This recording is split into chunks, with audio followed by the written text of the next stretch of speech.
Um, Today I'm gonna be talking about uh, resists and why they're important.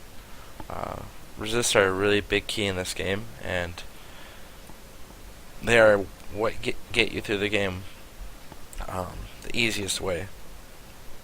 And the best way to do that is just stacking life and resists. A lot of people, when they're first starting out, don't realize the value of having these resists. Um, they don't really like understand if you die, like it doesn't matter how big your tooltip is. Um, if you're dead, you're doing 0 damage.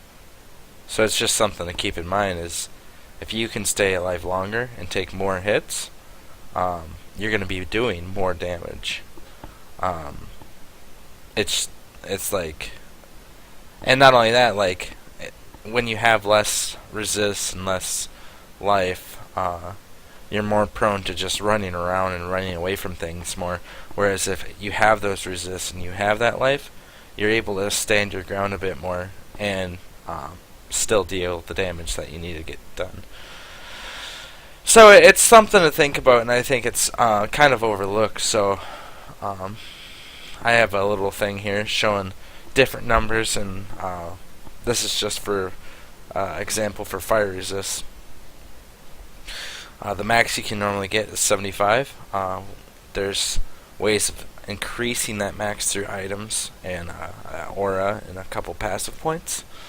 You can even get higher than this. It's actually pretty possible to get way high with your fire resist, but that's not what this video is about. This video is about what happens when you take a huge hit and how that gets mitigated. So, let's say you took 5,000 damage, but you only had 25 fire resists. Well, that ends up calculating out to being 3,750 fire damage still coming through, which for most characters, that's a big deal. Like, even the tankiest of characters, a 3,750 damage hit is big. And this would be like damage that a white mob could be doing. Like a monster that isn't even really that beefy. So like that's why this game is scaled off of you having max resist.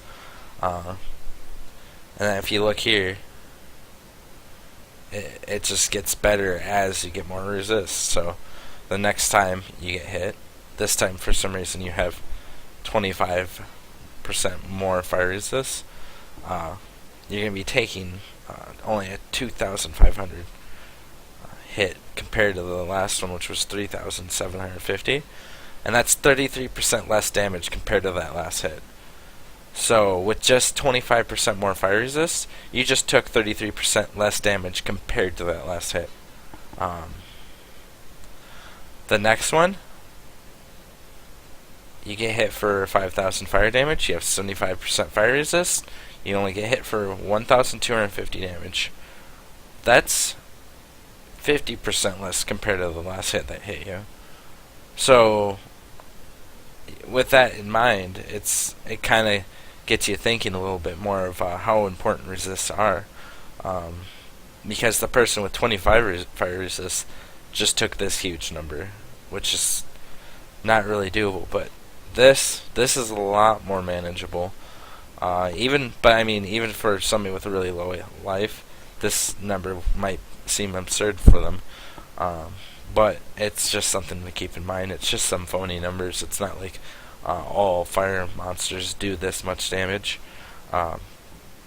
But at the same time, it gives you a good idea of how it scales. And then, I decided to try 80 fire resist too. And that ends up being 16% less damage, just for 5% more.